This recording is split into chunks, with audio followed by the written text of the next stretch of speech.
అలా చూస్తుంటే భయంగా ఉంది. ఏమైందో చెప్పండి. మీ అమ్మ కూడా ఈ చిన్నలంటే చిన్న చూపే కదా. మీ అమ్మ కూడా అవమానించాలా నన్ను? అబ్బతదానికేమో బెల్లంటి, నాకేమో షుగర్ టీ, అది కూడా షుగర్ లెస్. నేను షుగర్ పేషెంట్ అనుకోదా మీ అమ్మ? అంటే నీ పనికిమాలో ఉన్నా అంటున్నాను.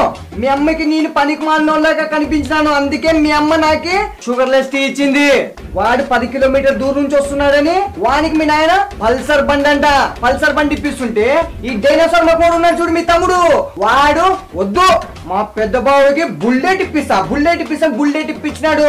ఏ రోజైనా నా బండికి పెట్రోల్ వేయించినాడా మీ నాయన మీ తమ్ముడు? లేదు. నన్ను అవమానించడానికి పుట్టింది మీ తమ్ముడు. నా కొంపుకొస్తే నా బండినే, మీ నాయన నా కొంపుకొస్తే నా బండినే. అదే నాకు ఆఫీస్ టైం అవుతుందా, నాకు బండి రా అంటే వాడు ఆటో 20 కిలోమీటర్ దూరంలో ఉంటాడు. వాడీడు నేను నడుచుకుంటూ పోయినా, ఆటోలో పోయినా, బండి ఉండుకొని ఆటోలో పోయినా. నేను అర్థమవుతుందా నీకు? కానీ ఏ రోజు చిన్నలంటే చిన్న చూపే. ఏ రోజన్నా నీ ఫ్యామిలీ మర్యాద ఇచ్చిందా?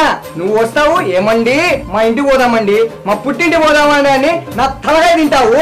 ఏదైనా హాలిడేకి పోదామంటే వినవు. రాండి మా నాయన చూసొద్దాం, మా తమ్ముడు చూడు. ఏ పేషెంట్ల వాళ్ళేమన్నా ప్రతిసారి ఇంటిపై చూసొచ్చేకి వద్దు, నాకు ఈ అవమానం వద్దు. ఒక్క క్షణం నీ ఇంట్లో కొంప ఉందును, పోతా నా పుట్టింటి పోతా.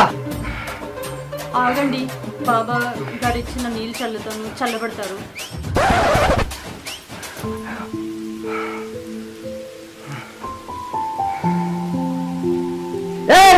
ఆ డైనోసార్ మొక్కలు వదులు, ఆ డైనోసార్ కానీ చంపేసా.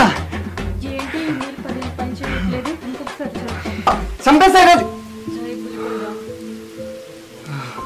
పులి పులి ఏ లేదు, వదిలేదు, లేదు, చంపేస్తాను.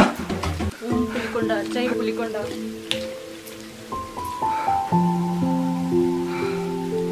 పులి